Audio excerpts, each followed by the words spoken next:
Hi, this video is going to be about what is the best day of retirement. That best day of retirement might surprise you. Not necessarily a long trip, not necessarily a cruise. The best day of retirement can be extremely simple but very rewarding. You got to remember you worked really hard to get to this point of retirement, so you really need to make sure that you can enjoy each and every day to its fullest. So I'm going to give you 5 ideas that I've come up with that will make a very rewarding, worthwhile day of retirement. And number one is it's a simple outdoor trip. You like to fish. Okay, that's cool. So go fishing. Take a picnic lunch with you. Go sit by the lake and fish and have lunch and enjoy the sunshine, and hopefully you catch some fish in the meantime, and that would be awesome. Then you can maybe go home and fry it for lunch or dinner. So if you have a spouse don't like to fish, well, he or she can come along and enjoy the sunshine and, like I said, eat lunch with you and while you fish. It can be a very calm, relaxing day. It's one of the favorite things I think a lot of people do. It's just nothing elaborate, just a very simple, calm day in the sun. And by the way, my name is Sharon. I want to welcome you to my channel. And these are just things I've been thinking about one day in our retirement that we do. So, any comments? I would love to hear your comments. Anything that you want to ask, or what is your favorite day that you can pick?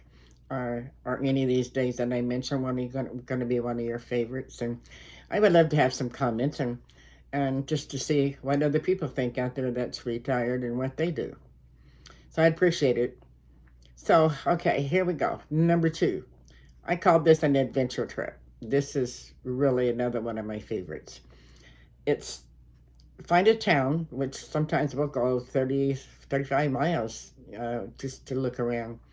And go to that, usually a small town. Go to that small town, and you usually will find a little outdoor cafe, depending on the weather, or just a cool little restaurant sitting there on the corner that all the locals go to and have lunch. And talking to some of the locals is very exciting. We found some really cool places by doing that. And I mean, they might know of a winery or a flea market or just something going on that you don't have any idea about.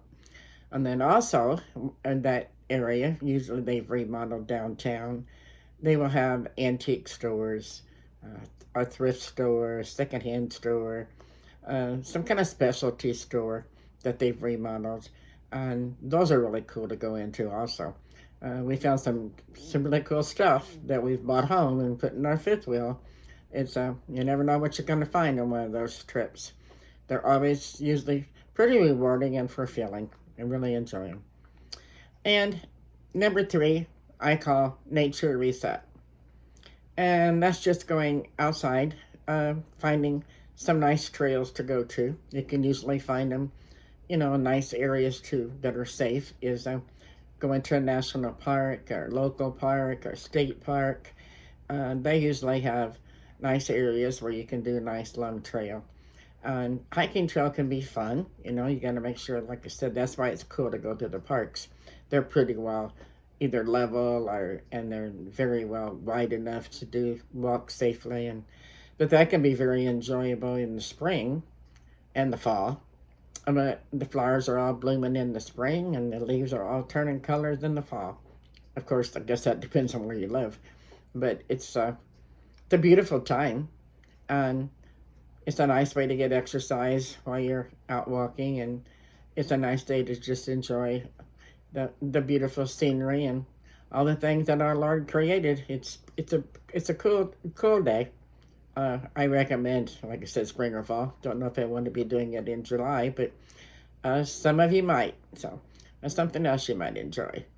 Number four is something that I like to do once in a while. I've volunteered here and there, but that is to do something for somebody else. Take a day, even if it's just one day a month. How about, do you have a neighbor that's sick? Or do you have a neighbor that's even older than you are? Maybe they don't drive anymore. and they need something from the store, or they need their yard done, or they just need help, carrying something in the house, or just anything. Helping your neighbor or volunteering somewhere like in the hospital or library is very rewarding. And even if you just did it, like I said, once a month, that's also a day of retirement that you're going to feel rewarded when you're done. It's something that not only is going to make you feel better, but it definitely will help that person that you're helping, and they will really, really appreciate it. I've been there, believe me. They appreciate any help. Some of these people, they just don't have the help they need. So that's another thing you can do. Number five. Number five is something I like to do once in a while is just be a homebody. Just sit out on your deck, your porch, uh, sit out under a tree in your garden. Just sit out, relax, put your feet up, grab a good book, and just enjoy peace and quiet. Just enjoy listening to the birds sing, the sunshine on your face. Just read that book and let the world go by. Sometimes we need to do that. Sometimes that is probably some of the most enjoyable times if we've had a very stressful week or something going on in your family and you've just been uptight for a few days. Just to sit, read a book, and do nothing is very enjoyable. Even if you don't read a book, just meditate. Just sit in the sunshine and let your mind just drift off, or turn on a radio and just listen to some nice soft music. Very relaxing, something you will totally enjoy. So those are some of the things that I've thought of. And of course, there's one more thing we do need to do. We really need to take care of our health, or we won't be able to enjoy these days. We need to exercise, watch what you eat, and those things will help us continue to get up in the morning and be able to do the things we want to do. That's what retirement's all about. You worked really hard to get here, so we definitely want to enjoy it while we can. So I really am glad you came to my channel. I appreciate it very much. And I would love, like I said, all the comments. Subscribe to my channel would be awesome. Also, thank you. And I always leave, or try to leave, at least a silly joke. Some of them are pretty corny, but okay. Here's my joke of the day. Why did the stadium get so hot when everybody left? It's because the fans all left. I hope that made you smile, and I hope you have a wonderful day. And I want to thank you for coming to my channel. God bless. Till next time.